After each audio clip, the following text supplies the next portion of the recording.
Hey folks, this is 7th lecture of history chapter Novels, Society and History। इस lecture में हम इस पूरे चैप्टर को एक बार शॉर्ट में रिवाइज करेंगे और फिर फाइनली कंक्लूड करेंगे। तो फिर आइए लेट्स स्टार्ट।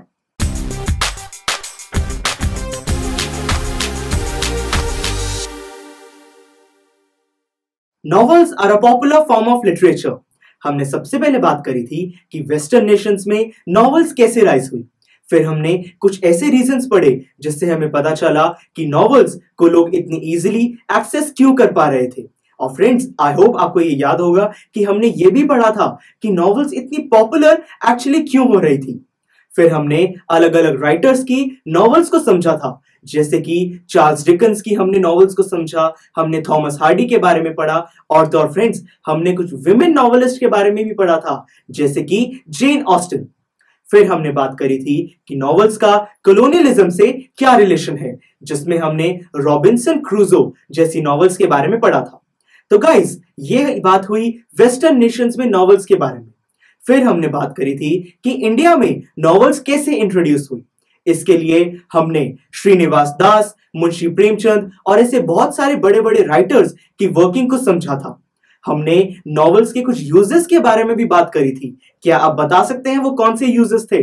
सर, हमने पढ़ा था कि नॉवेल्स को 4 चीजों के लिए यूज किया जाता था। पहला था सोर्स ऑफ इंफॉर्मेशन, दूसरा था social and economic problems, third था प्रमोशन ऑफ नेशनलिज्म और फोर्थ था मॉडर्नाइजेशन। राइट। फिर हमने बात करी थी कुछ फेमस इंडियन विमेन नॉवेलिस्ट के बारे में, जैसे कि बेगम रोकेया। तो गाइस, इसके बाद आया था इस चैप्टर का सबसे मेन टॉपिक, वो था कि new educated middle class people ने इंडियंस को एक इंडिपेंडेंट माइंड कैसे दिया था। उन्होंने नॉवेल्स को कैसे यूटिलाइज किया और हिस्टोरिकल इवेंट्स को कैसे उन्होंने लिखा।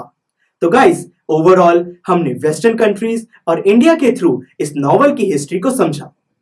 टीचर, तो इस पूरी जर्नी से हम क्या कंक्लूड कर सकते हैं?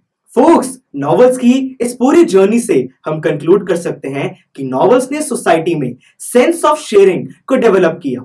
साथ ही साथ उन्होंने लोगों की डिफरेंट अंडरस्टैंडिंग्स को प्रमोट किया और लोगों को उनकी आइडेंटिटी के बारे में बताया। तो guys, this was all about this chapter. अगर आपको अभी भी कोई भी डाउट है तो प्लीज कमेंट कीजिए। अगर आपको मेरे लेक्चर्स पसंद आए तो उनको लाइक कीजिए, अपने टीचर्स के साथ, अपने फ्रेंड्स के साथ, फेसबुक पे, ट्विटर पे, हर जगह इनको शेयर कीजिए और मेरे चैनल को सब्सक्राइब कीजिए। Thank you for watching, and yes, don't forget to visit our website, that is piyustack.com, for more awesome videos on various topics.